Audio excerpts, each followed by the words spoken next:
گزشتہ کئی ہفتوں سے صحابہ کرام کی زندگی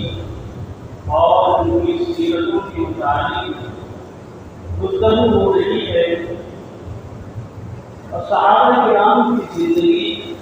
اور ان کی سیرت ایسی چیز ہے کہ آپ سنتے جائیں، پڑھتے جائیں، بتاتے جائیں، بات کرتے جائیں، اندازہ ہی نہیں ہوگا کہ کتنا وقت گزر جاتا ہے۔ اور صحابہ کرام کے تذکرے سے، صحابہ کرام کی یاد سے ہمارے دلوں کے اندر ایمان کی تازگی پیدا ہوتی ہے اور ہمارا ایمان تر و تازہ ہو جاتا ہے۔ صحابہ کرام کا تذکرہ کرنا ہمارے لیے عبادت ہے، اور صحابہ کرام کی یاد کرنا ہمارے لیے فخر کی چیز ہے، اس لیے کہ صحابہ کرام ہی کی جماعت ہے کہ اللہ تبارک و تعالیٰ نے ساری انسانیت کے اندر سے چن کر کے، منتخب کر کے، اللہ تبارک و تعالیٰ نے صحابہ کرام کو اپنے رسول صلی اللہ علیہ وسلم کی معیت کے لیے اور صحبت کے لیے منتخب فرمایا۔ گزشتہ کئی ہفتوں سے حضرت عثمان غنی رضی اللہ تعالیٰ عنہ کے بارے میں ان کے حالات ہم نے دیکھے، اسی طرح سے حضرت عمر فاروق رضی اللہ تعالیٰ عنہ کے حالات کے بارے میں ہم نے سنا، حضرت حسین رضی اللہ تعالیٰ عنہ کے واقعات ہم نے سنے، حضرت علی رضی اللہ تعالیٰ عنہ کے بارے میں ہم نے جانا۔ آج میں چاہتا ہوں کہ صحابہ کرام کی جماعت میں جو سب سے زیادہ عظیم مرتبہ شخصیت ہے اور جن کو اللہ کے رسول صلی اللہ علیہ وسلم سے سب سے زیادہ قرب حاصل ہے، اس شخصیت کا تذکرہ کرنا۔ اس سے میری مراد حضرت ابو بکر صدیق رضی اللہ تعالی عنہ کی ذات گرامی۔ ابو بکر صدیق رضی اللہ تعالی عنہ یہ نبی کریم صلی اللہ علیہ وسلم کے پہلے دن سے، نبوت کے پہلے دن کے ساتھ ہی، پہلے دن سے ہی انہوں نے اسلام قبول کر لیا، اور نبوت کی آخری دم تک، جس وقت تک نبی کریم صلی اللہ علیہ وسلم اس دنیا کے اندر موجود رہے ہیں، اس آخری وقت تک مسلسل آپ ہمیشہ ساتھ رہے ہیں، کبھی آپ کے ساتھ نہیں چھوڑا۔ مکہ مکرمہ کی 13 سالہ زندگی ہو یا مدینہ منورہ کی 10 سالہ زندگی ہو یا ہجرت کا واقعہ ہو، ہجرت بھی آپ کے ساتھی تھی۔ مکہ مکرمہ کی 10 سالہ زندگی کے اندر آپ نے اپنا مال بھی خرچ کیا، اللہ کے رسول صلی اللہ علیہ وسلم کی ذات اقدس پر اپنی جان بھی نچھاور کر دی، اور اس کے بعد جب مدینہ منورہ ہجرت کر کے آئے ہیں تو 10 سالہ زندگی میں آپ صلی اللہ علیہ وسلم کے ساتھ حضرت بکر صدیق رضی اللہ تعالیٰ عنہ سائے کی طرح رہے، سفر میں، حضر میں، کئی غزوے کے اندر جا رہے ہیں، جہاں پر بھی آپ جاتے ہیں ابو بکر صدیق رضی اللہ تعالیٰ عنہ یہ آپ کے ساتھ ساتھ جاتے ہیں۔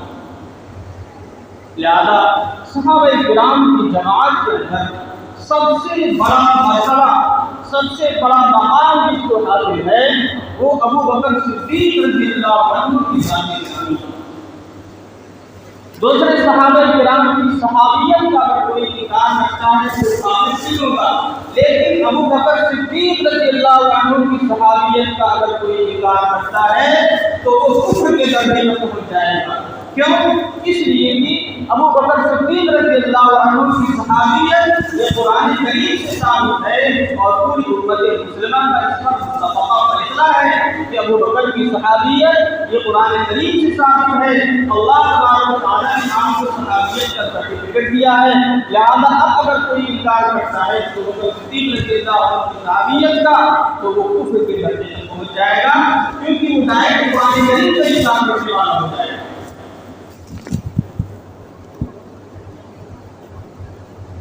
قرآن کریم میں اللہ تبارک و تعالیٰ نے صدیق اکبر رضی اللہ عنہ کا تذکرہ کیا ہے، اس وقت کا جب ہجرت کر رہے تھے صدیق اکبر رضی اللہ عنہ نبی پاک صلی اللہ علیہ وسلم کے ساتھ مکہ مکرمہ کی ہجرت کر کے مدینہ منورہ جا رہے ہیں۔ اور مدینہ منورہ جانے سے پہلے مکے سے نکل کر کے 3 دن تک حضور صلی اللہ علیہ وسلم غار ثور کے اندر آپ روبوش رہے۔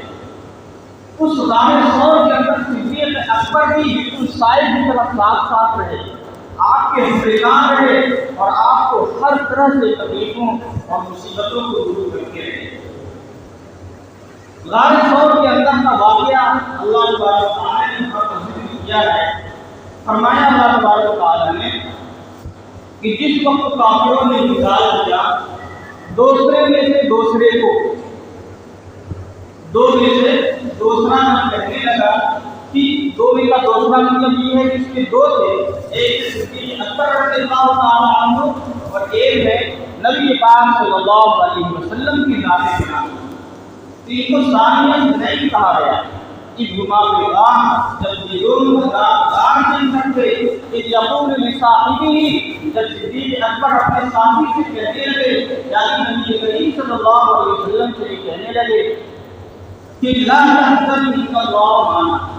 نبی کریم صلی اللہ علیہ وسلم سے صدیق اکبر نے یہ کہا کہ اللہ کے رسول یہ کفار و مشرکین آ رہے ہیں، غار ثور کے بالکل دہانے پر آ رہے ہیں، اگر وہ اپنی نگاہ ذرا نیچی کریں گے اسے دیکھ لیں گے۔ صدیق اکبر کو اپنا ڈر نہیں تھا، اپنی جان کا خوف نہیں تھا، اپنے مال کا خوف نہیں تھا۔ صدیق اکبر کو اگر خوف تھا تو اپنے حبیب کا خوف تھا کہ اپنے میرے حبیب کو کہیں مشرکین کا کوئی حربہ نہ آ جائے، کوئی مشرکین کوئی تکلیف نہ پہنچا دے ہمارے حبیب صلی اللہ علیہ وسلم۔ صدیق اکبر بہت پریشان ہو گئے۔ اس کیفیت کو اللہ تبارک و تعالیٰ نے وہاں پر بیان کیا ہے حزن کے ذریعے سے کہ نبی پاک صلی اللہ علیہ وسلم نے فرمایا لا تحزن، تم غم نہ کرو، حزن نہ کرو، میرے بارے میں فکر مند نہ ہو، یقیناً اللہ ہمارے ساتھ ہے۔ اللہ کے حبیب نے یہ نہیں فرمایا کہ اللہ میرے ساتھ ہے، بلکہ یہ فرمایا کہ اللہ ہمارے ساتھ ہے، یعنی تمہارے بھی ساتھ ہے میرے بھی ساتھ ہے۔ تو صدیق اکبر رضی اللہ تعالیٰ عنہ کی ذات گرامی وہ صحابہ کرام کے اندر سب سے عظیم المرتبہ تھے، سب سے زیادہ شرف صحابیت جن کو حاصل ہے صدیق اکبر رضی اللہ عنہ کی ذات گرامی۔ اور اللہ تبارک و تعالیٰ نے صدیق اکبر کو بچپن سے ہی ان کو محفوظ رکھا تھا ہر طرح کی آلائشوں سے، ہر طرح کی گندگیوں سے، بتوں کی عبادتوں سے اور ہر طرح کے جوئے سے، شراب سے، سٹے سے،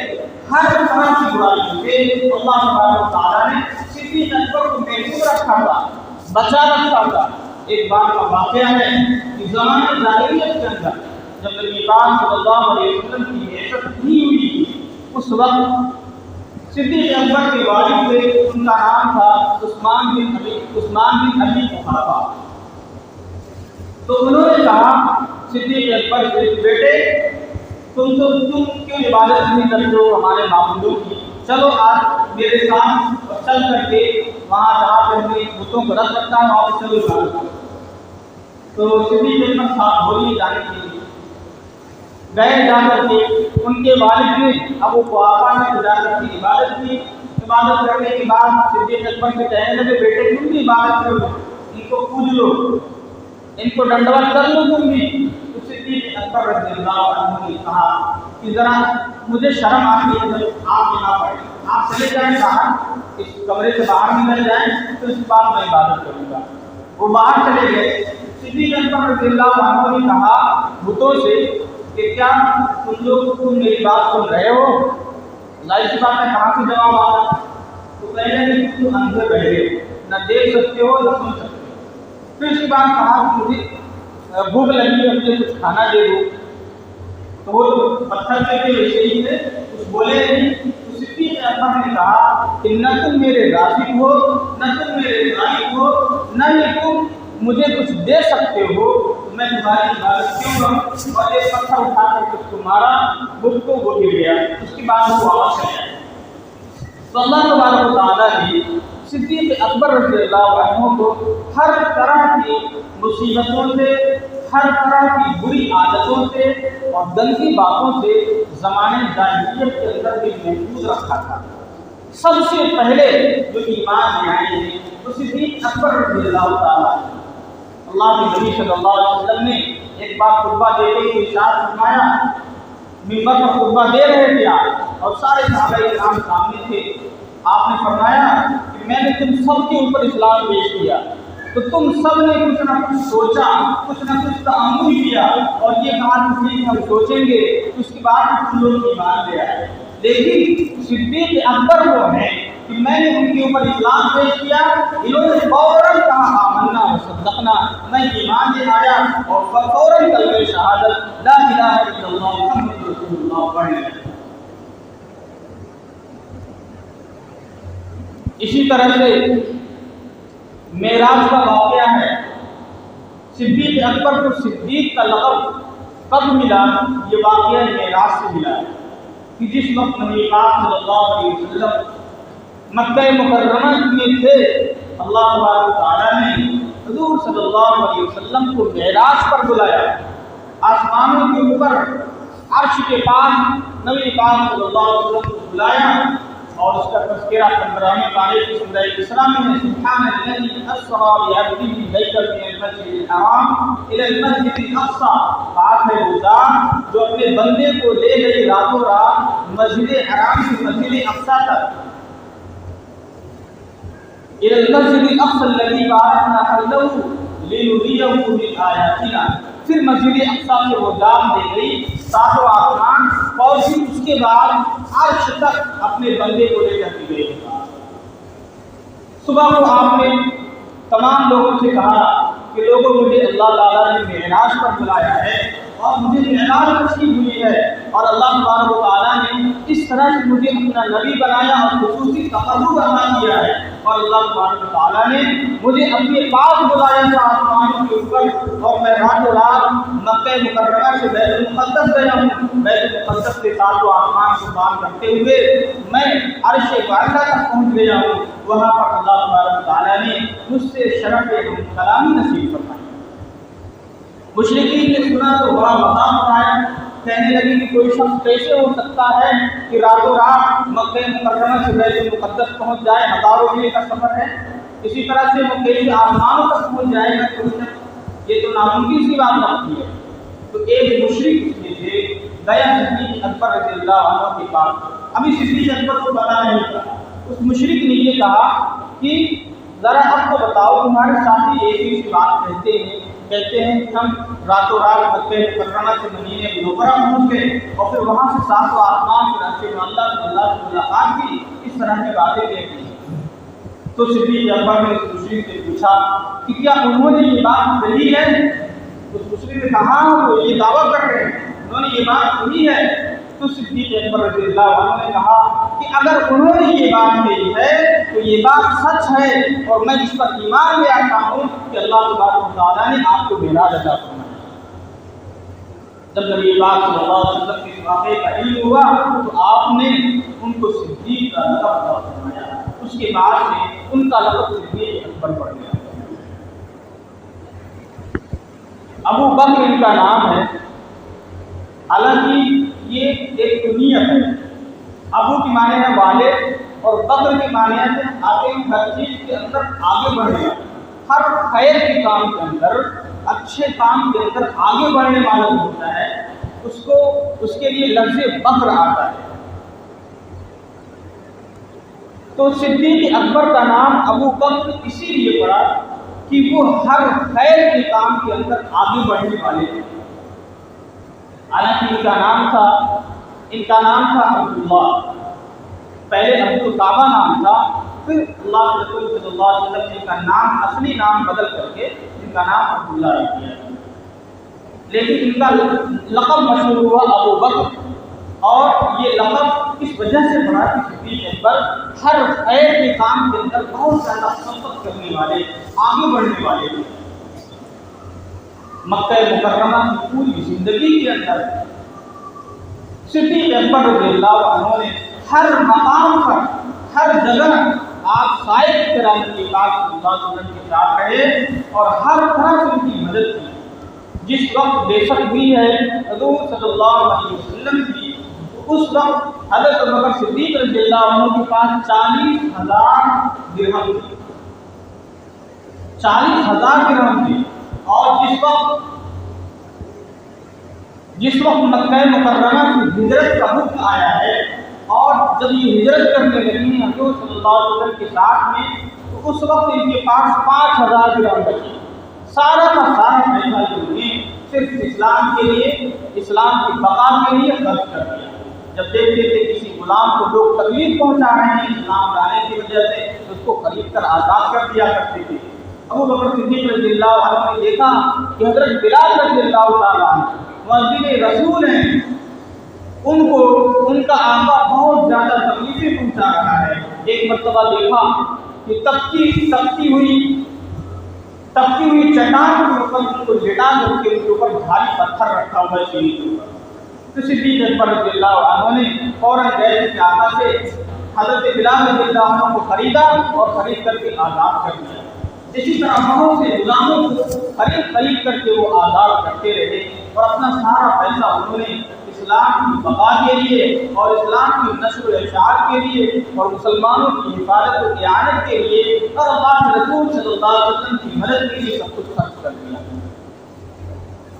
ہجرت کا واقعہ یہ بھی ایک بہت ہی محبت بھرا واقعہ ہے۔ اور ایک بار حضرت عمر فاروق رضی اللہ تعالیٰ عنہ سے کسی نے پوچھا کہ آپ جو ہے ابوبکر کے بارے میں کیا کہتے ہیں، آپ کا کیا خیال ہے، یعنی ان کا مقام و مرتبہ کیا ہے؟ تو حضرت عمر فاروق رضی اللہ تعالیٰ عنہ کہنے لگے کہ صدیق اکبر تو صدیق اکبر ہے، اگر وہ اپنی زندگی کی صرف 2 راتیں مجھے دے دیں تو میں اپنی پوری زندگی کی نیکیاں انہیں دینے کے لیے تیار ہوں۔ وہ 2 راتیں کون ہیں؟ پہلی رات تو وہ ہجرت والی رات ہے جس وقت غار ثور کے اندر نبی پاک صلی اللہ علیہ وسلم کے ساتھ صدیق اکبر تھے،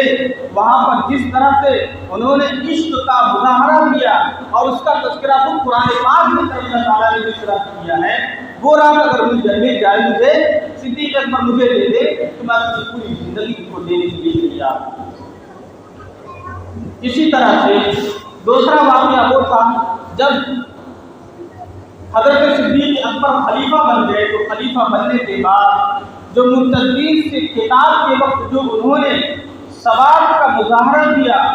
اور وہاں پر جو بہادری کا مظاہرہ کیا ہے، وہ اگر مجھے دے دے تو میں اپنی ساری زندگی کی نیکیاں اور ساری زندگی کی اچھائیوں کی دینے کے لیے تیار ہوں۔ یہ صدیق اکبر رضی اللہ عنہ کا مقام ہے۔ مدینہ منورہ کے اندر 10 سال تک مسلسل ہر جگہ، ہر غزوے کے اندر، غزوہ بدر ہو، غزوہ احد ہو، غزوہ خندق ہو، غزوہ احزاب ہو، غزوہ بنی مصطلق ہو یا فتح مکہ ہو، غزوہ طائف ہو، غزوہ حنین ہو،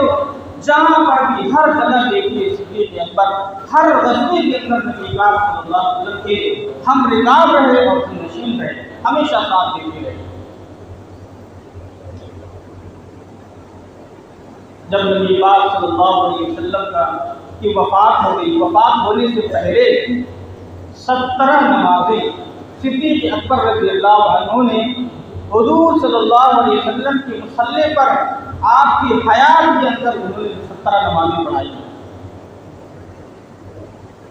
جب حضور صلی اللہ علیہ وسلم کی طبیعت بہت زیادہ خراب ہو گئی کہ چلنا بھی دشوار ہو گیا، اٹھنا بھی بہت مشکل ہو گیا، تو اس وقت آپ نے فرمایا صدیق اکبر سے کہو کہ وہ لوگوں کی امامت کروائیں۔ حضرت عائشہ رضی اللہ تعالی عنہ نے کہا کہ اللہ کے رسول صدیق اکبر هو رجل مغفار رقیق القلب، وہ بہت نرم دل ہیں، بہت زیادہ رونے والے ہیں اور بہت نرم مزاج ہیں، آپ کسی اور کو کہہ دیجیے کہ وہ آپ کی جگہ پر امامت کروائیں۔ نبی پاک صلی اللہ علیہ وسلم بار بار کہتے رہے نہیں صدیق اکبر سے کہو کہ وہ لوگوں کو نماز پڑھائیں۔ ایک بار اور کہا عائشہ رضی اللہ عنہ نے تو آپ ناراض ہو گئے، کہنے لگے انتم سواحب یوسف، تم لوگ تو ایسے ہو جیسے کہ یوسف علیہ السلام کے ساتھ ان کو جو ہے گمراہ کرنے کے لیے ان کی عورتیں وہاں کی عورتیں بھی ان کو گمراہ کر رہی تھیں، آپ سخت ناراض ہو گئے۔ پھر اس کے بعد صدیق اکبر رضی اللہ تعالیٰ عنہ نے نبی پاک صلی اللہ علیہ وسلم کی زندگی کے اندر ہی 17 نمازیں آپ نے لوگوں کو حضور صلی اللہ علیہ وسلم کے مسئلے پر پڑھائی۔ اس سے بڑی دلیل اور کیا ہو سکتی ہے کہ آپ صلی اللہ علیہ وسلم نے صدیق اکبر کو اپنی زندگی کے اندر اپنے مسئلے پر کھڑا کر دیا۔ یہ صرف اور صرف اس وجہ سے تھا کہ صدیق اکبر کا مقام آپ صلی اللہ علیہ وسلم کے نزدیک تمام صحابہ کرام سے بڑھا ہوا تھا۔ آپ یہ چاہتے تھے کہ صدیق میرے بعد صدیق اکبر لوگوں کی رہنمائی کریں، اور واقعتاً حضور صلی اللہ علیہ وسلم کے بعد 2 سال تک آپ حضرت صدیق اکبر خلیفہ رہے۔ ان 2 سالوں کے اندر جتنے بڑے بڑے کارنامے نمایاں صدیق اکبر نے انجام دیے وہ صرف انہی کی ذات کا حصہ تھا، کسی اور کے بس کی بات نہیں تھی۔ خود نبی پاک صلی اللہ علیہ وسلم کی وفات کے واقعے کے وقت جب حضور صلی اللہ علیہ وسلم اس دنیا سے رحلت فرما گئے، پردہ فرما گئے، تو تمام صحابہ کرام کے ہوش اڑ گئے، کسی کی عقل کام نہیں کر رہی تھی، سب کے سب پریشان ہو گئے، یہاں تک کہ حضرت عمر فاروق رضی اللہ تعالیٰ عنہ جن کے بارے میں کہا جاتا ہے کہ وہ سب سے زیادہ بہادر تھے، وہ بھی اس وقت اپنے ہوش پر قابو نہیں رکھ سکے اور تلوار نکال کر کے کھڑے ہو گئے اور یہ کہنے لگے کہ اگر کوئی شخص یہ کہے گا کہ اللہ کے نبی کی وفات ہو گئی ہے تو میں اس کا سر قلم کر دوں گا۔ تمام صحابہ کرام پریشان تھے۔ صدیق اکبر رضی اللہ تعالیٰ عنہ یہ کچھ دور چلے گئے تھے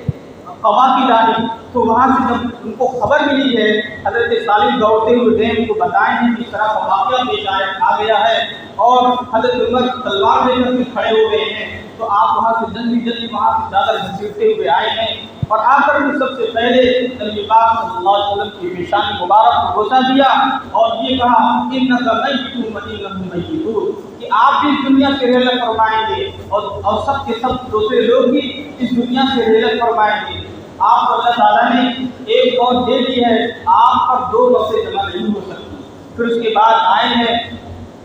حضرت عمر فاروق رضی اللہ عنہ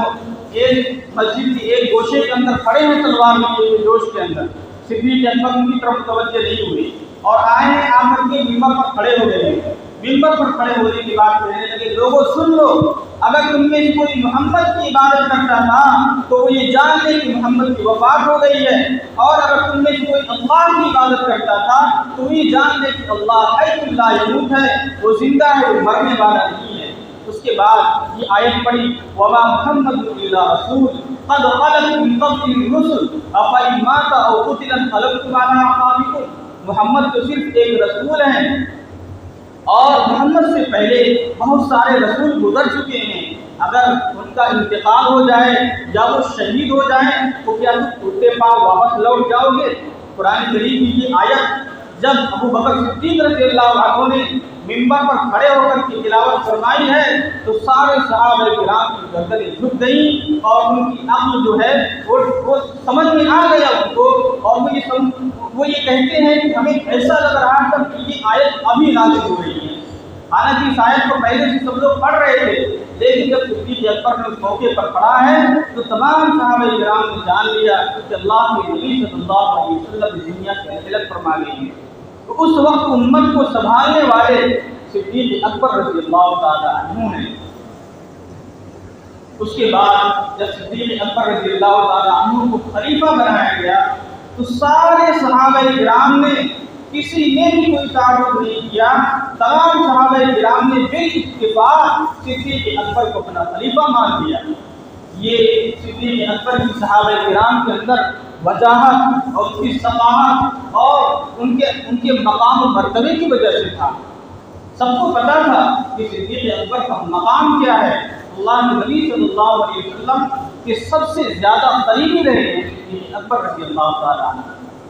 خلیفہ بننے کے بعد بھی انہوں نے بڑے بڑے کارنامے نمایاں انجام دیے، صرف 2 سال کا موقع ملا ہے خلافت کا، لیکن ان 2 سالوں کے اندر جو جتنے بڑے بڑے کام انہوں نے کیے ہیں، اس کے بعد عمر فاروق رضی اللہ تعالیٰ عنہ کی خلافت جو 10 سال تک رہی ہے، گویا کہ صدیق اکبر نے اس کی پوری بنیاد ڈال دی تھی، اور اس کے بعد عمر فاروق رضی اللہ عنہ نے اس بنیاد کے اوپر ساری تعمیل کی۔ تو یہ ہے صدیق اکبر رضی اللہ عنہ کی ذات کہ انہوں نے اپنا سب کچھ اللہ اور اس کے رسول کے محبت میں اور ان کے کلمے کو، اسلام کے کلمے کو بلند کرنے کے لیے سب کچھ نچھاور کر دیا، اپنی زندگی بھی خرچ کر دی، اپنے سارے مال و دولت بھی انہوں نے خرچ کر دی۔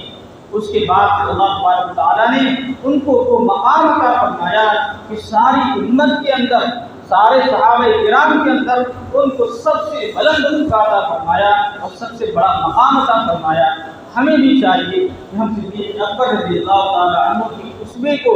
اپنے لیے ایک راہنما بنائیں اور اپنے لیے ان کے اسوے کو ایک بہترین نمونہ بنا کر کے ان کے اسوے پر عمل کرنے کی اور اپنے آپ کو ان پر چلانے کی ہم کوشش کریں۔ اللہ تعالیٰ ہم سب کو صحابہ کرام، خاص طور سے ابو بکر صدیق رضی اللہ تعالیٰ عنہ کے نقش قدم پر چلنے کی توفیق عطا فرمائے۔ وآخر دعوانا الحمد للہ رب العالمین۔